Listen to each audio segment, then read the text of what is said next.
So let me tell you about Anna Karenina. She was a young woman of the Russian aristocracy, and in those days all the marriages were fixed by the parents. And she was married to, she was a countess. She was married to a count, a very wealthy man. All the aristocracy in those days were very wealthy. She was a beautiful, sensitive young woman, full of romance, of a desire for romance. And she was married to this very stern count. In his own way, he loved her very much. He was a very proper man. He was a very straight man. He was hard. He was hard, and he was unyielding, and he was self-righteous. But in his own way, he was doing the best that he could to lead a moral life. And in his own way, he really cared for her. He just had a lot of trouble expressing his emotions, and there was virtually no romantic love whatsoever. But he provided a home for her. Of course, they were wealthy. They had it was like a palace with many servants, and she had a son, and the son had a tutor. She really didn't do any labor at all. And she had everything that she needed. She had a little boy that loved her more than anything, and she loved him desperately. So she didn't have this romantic love from her husband, but there was a form of love in her life. Her little boy was just mad about her. And she lived in society, and what they did in those days was that they traveled back and forth, and they had dinners with other members of the society. And her husband was in government, and he was, as in marriages today, he was gone a lot. He was working a lot of overtime, and his name was very important to him. And there's just one thing about human nature that never ceases to amaze me, that if we have good and bad in our life, it just seems so hard for us to praise the good and diminish the bad. It just seems so hard for people, including myself, to say, if that were me in that position, well, my husband's a little on the cold side, and he's a little pompous, but I know that he would protect me with his life, that I'm very important to him. The fact that I'm his wife is very important to him, and our son is very important to him, and he's provided all these wonderful things, education and a good future for our son, and I have this lovely home to work in. And so he's not romantic. Let me serve God. Let me find something. Let me love my son. Let me find something that's going to make up for the deficiency. Because if one thing is sure, as the sun rising and setting, nothing is perfect in this world. And there is no lifestyle that anybody will ever attempt to enter into that will offer everything that we need to meet every one of our needs. No lifestyle is capable of fulfilling every single human need that we have outside of marriage to Jesus Christ. And I have never yet met a person, well, some are more capable than others, that are capable of glorifying the good in their life and diminishing the bad and doing everything they can to strive to be happy. There are some people that do it, but some people just have a real problem with it, just getting their soul or their emotions under control. Well, Anna, she went to visit her relatives. She lived in St. Petersburg, and she went to visit her relatives in Moscow. And in those days, if you were a man and you were in the Russian aristocracy, either you were in government or you were an officer in the army. Those were pretty much the two things that you did. And she met this dashing young officer in the Russian army. And he was single. He had absolutely nothing to lose. There was a young woman that was madly in love with him that wanted to marry him, but he fell in love with Anna. And he didn't care. His selfishness manifested. The rules meant nothing to him. He didn't care that she was married. He didn't care that he would destroy her life. He threw everything to the wind and pursued her with a passion. And she did try to resist. She did try to resist. She asked him to go away. She told him that it was wrong. She asked him to leave, and he was so bold that he followed her back to St. Petersburg, and when her husband met her at the train, he walked right up to her husband, introduced himself, and asked for permission to call at their home. And that amazed me. I don't know about you, but I've seen this happen. I have seen men go after women, and they don't care what they have to do to get them. They love them, they lie to them, they do anything. In this case, the man really loved her. And shortly after they get her, after she gives up everything for them, they're no longer satisfied. Brethren, if you don't follow the rules that God has laid down, you are flirting with disaster. Well, he followed her to St. Petersburg. She resisted him on every turn. He made an open play for her. She was the talk of the Russian society. Everybody was gossiping. Her own husband went to her and said, "My dear, I'm not accusing you of anything, but I'm warning you that there is gossip going on." A woman came to her husband. He defended her. And what does that mean? Her own husband, who was very aware of what was going on, was loyal to her. What is it with us women? We want romantic love. How about looking for loyalty in a man? Her own husband defended her to the gossip that came to him with the message. And he went back and he warned her. He was more than fair with her. He waited. He watched. He hoped. He spoke to her about it. He didn't rebuke her. He didn't revile her. He was frightened that he was going to lose his wife, because this man that was capable of loyalty, that was capable of faithfulness, that was capable of providing a solid, stable home life for her and their child, was not capable of giving her romantic love. And she was not capable of evaluating her situation and drawing the conclusion that she must remain married to her husband if she were to avoid disaster for the entire family, specifically her son and herself. You see, there were two ways she could have gone. She could have had all of this wonderful wisdom that we're preaching here, and she could have said, "I perceive, sir, that you have nothing to lose, and I have everything to lose. My child, my husband, my social position," because in those days, if you left your husband and you were an adulteress, you were ostracized. It wasn't like it is in America today. She didn't sit there and say, "I have everything to lose, sir, and you have nothing to lose, and you are trying to seduce me, and that makes you not a nice man." She didn't have the wherewithal to do that. Neither did she have the strength to rise up and say, "The law of God calls this adultery, and I therefore refuse you because the law of God calls this adultery." She was a very nice woman. Everybody loved her. Her servant's testimony about her was, 9 years I've worked in this house, and never a harsh word from her. Her son adored her. She was one of the loveliest women you could hope to meet. Kind, generous, sensitive. What happened to her? She fell prey to her weakness. This man made no bones about it. He had no mercy upon her.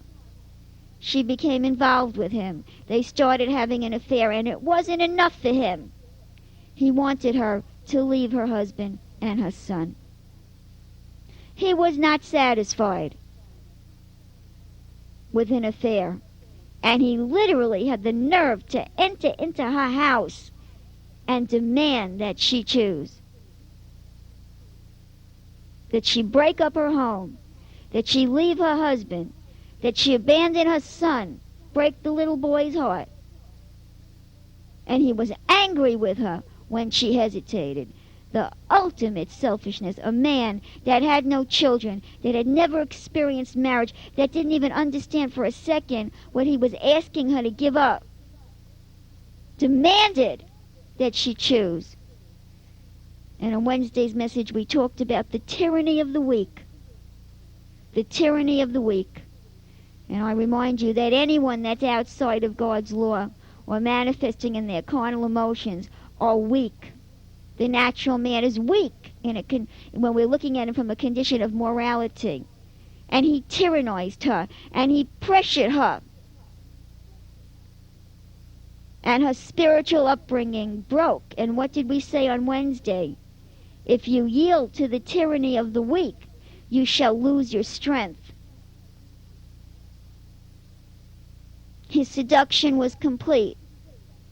She went to see her husband.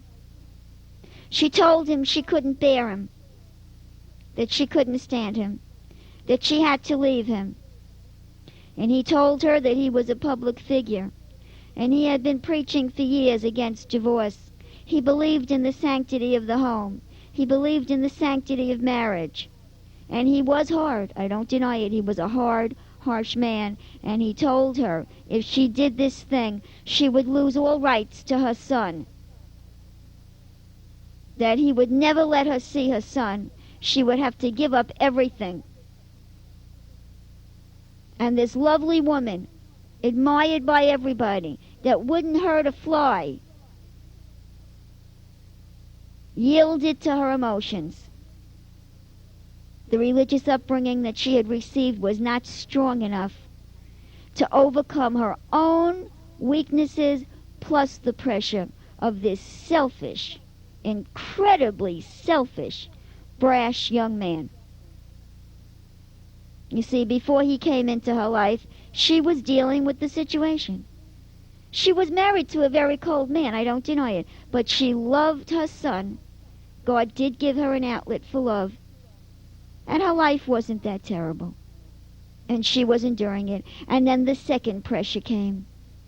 You know the story about the straw that broke the camel's back? And don't forget, she resisted him. And he wouldn't leave her alone.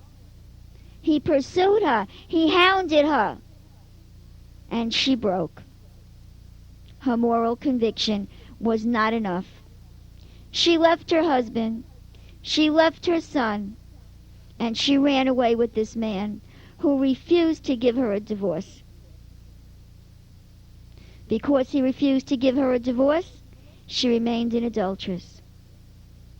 And in Russian society, that was a pretty bad thing to be. They couldn't go to any of the social functions. They could not be seen in public together. He had to leave his regiment. He was a soldier. And it's a similar situation that we studied about in Tender is the Night, where the man was a psychiatrist and he gave up his profession. This man was a soldier and he had to give up his profession, and they started traveling through Europe. The same thing that happened in Tender is the Night. Well, brethren, you can't spend your whole life traveling through Europe.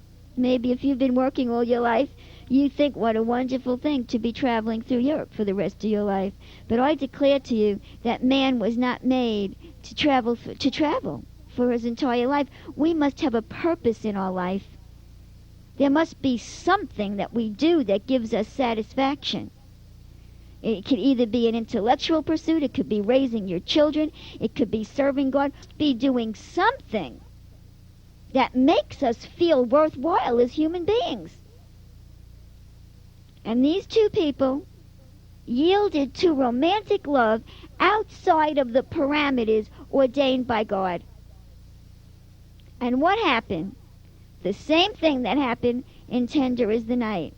They both became very discontent. The lady missed her son desperately, and she found out the father had told him that she was dead. She longed for her son. The man missed his regiment. He missed his friends. He missed the prestige. He missed the excitement. He missed the social life. What am I saying to you? You cannot live on love. Men need their jobs. If you're a woman that wants to raise a family, you need your children. If you're a career woman, you need your profession. You cannot be happy just loving each other. We are a pluralistic people. We have many needs. And all of those needs must be met for us to be reasonably happy. And if you give up opportunities to satisfy all those needs in a godly way for romantic love, that romantic love will turn sour. They had enough money to live on. They lived in a big fancy house. And he became very restless. She became unhappy. They started bickering. They got on each other's nerves. And behind her back, because he couldn't face her, he made plans to return to his regiment and go off to war. Now, he didn't leave her for another woman. Hear what I'm telling you. He loved this woman. But living with this woman and loving her with nothing else was not enough to keep him happy as a human being. He needed his profession. He needed his friends. He needed his life as a Russian nobleman. She needed her son. She needed respectability. She needed social life. And what happened to their romantic love? It crumbled and disintegrated around their feet. And one night she told him that she had taken a box at the opera. And you couldn't do that in that society, but they went. And everybody whispered, and everybody talked, and a young man almost got into a duel because she was insulted. He could have lost his life, but the man apologized. So her night at the opera was destroyed. She was a fun-loving woman. That was a very important part of her life. She sacrificed it. You can't do it, brethren. You cannot give up everything for romantic love, because that romantic love will fly away like a bird and you will find that you have nothing. However, on the other hand, this woman had a brother. And at another part of the movie, it shows that her brother was a cheating husband, a promiscuously cheating husband, and his wife was thinking of leaving him. But she decided not to. And as this movie comes to a climax, Anna goes to visit her brother's house, and there is her sister-in-law with her 3 beautiful children, a happy, bubbling household filled with activity, as you will find in a family life. Her husband is there, still cheating away, and believe me, I am not advocating cheating husbands. But what am I saying to you? This sister-in-law said, Anna, I envy you so. You had the guts to leave your husband, to go after romantic love, and look at me. I'm trapped in this house. And the whole time, Anna's heart was breaking because her lover had just left her to go to war. What am I saying to you? The sister-in-law had not succeeded in achieving romantic love. It had eluded her, but she had a house, and she had 3 beautiful children that were living in her house. And she had a husband. He happened to be a cheating husband. Don't read anything into my words. I don't say that this is ideal at all. She had a family life. She had a social life. Compared to what Anna gave up for her romantic love, the sister-in-law was 100 times richer. But she didn't know it. She just thought that what Anna did was wonderful and that her whole life was ruined. She wasn't happy with what life had given her. 3 healthy children, 1 grandchild, a house that could accommodate visiting relatives, and a social life. And she was unhappy, envying someone who had rejected a godly lifestyle to follow after a wanderlust that, as you'll find out, destroyed her entire life. So, if you make a marriage, brethren,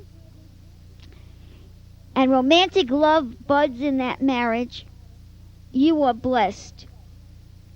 You are a blessed person. But if you've married and the years have gone by and the romance is waning, In this society, it's so easy to think about a divorce. What am I saying to you? I'm saying to you that to break up a marriage because romance is gone is a big mistake. It is a big mistake, brethren. You'll destroy yourself and you'll destroy your children. Don't do it.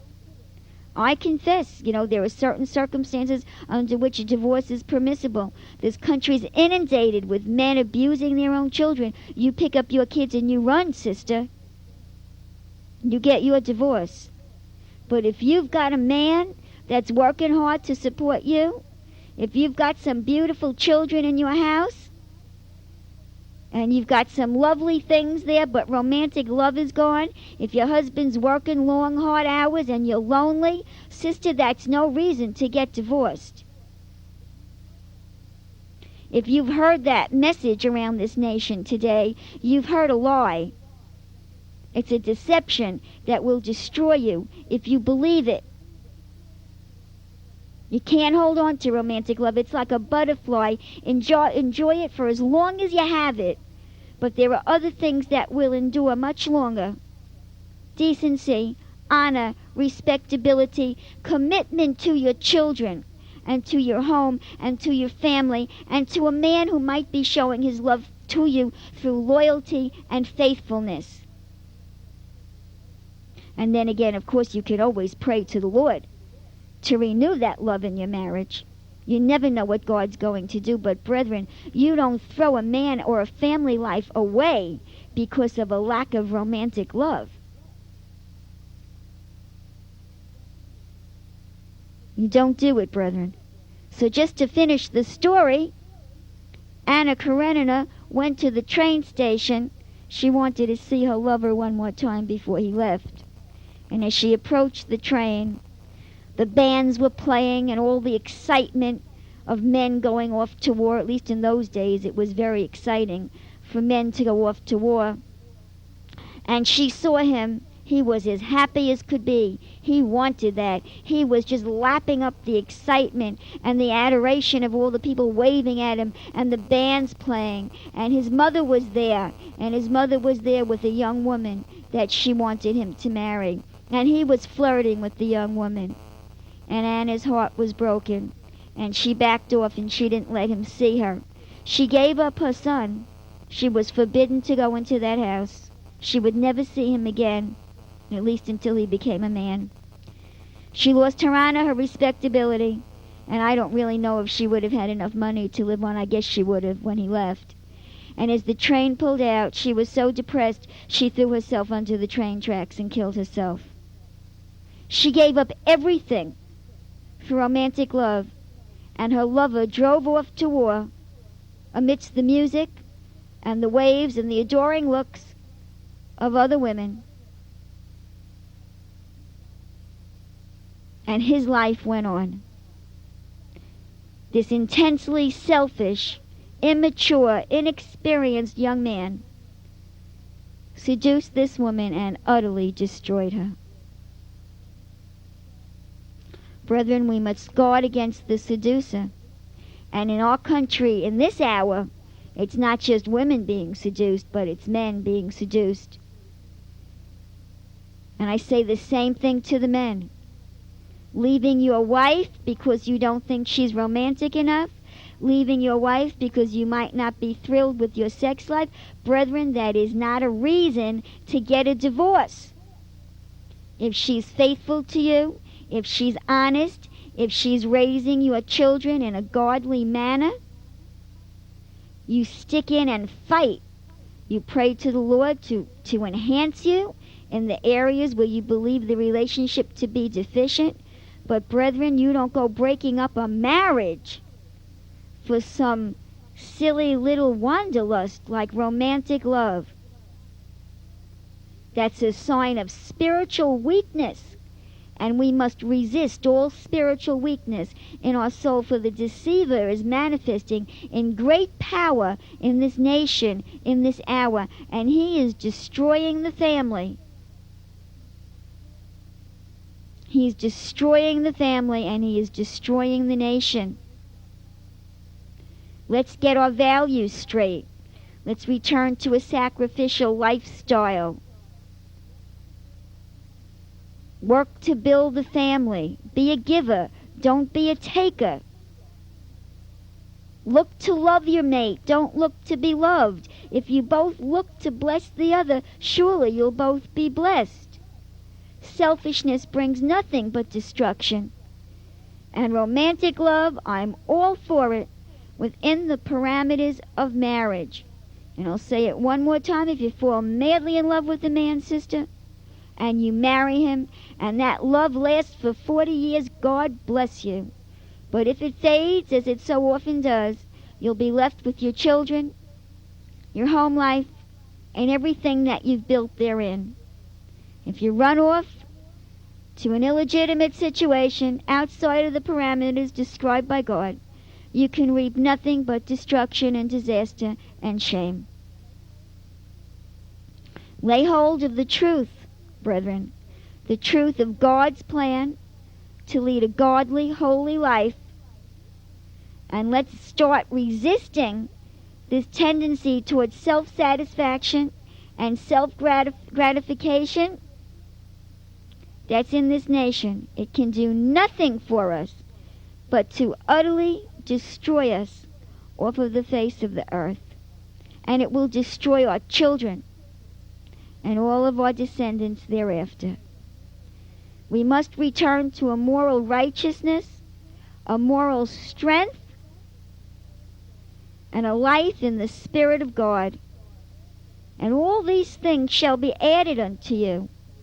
But when you seek after them yourself, when you chase after them, when you pursue after them, when you lust after them, brethren, you have started on a path that will spiral you downward unto your destruction.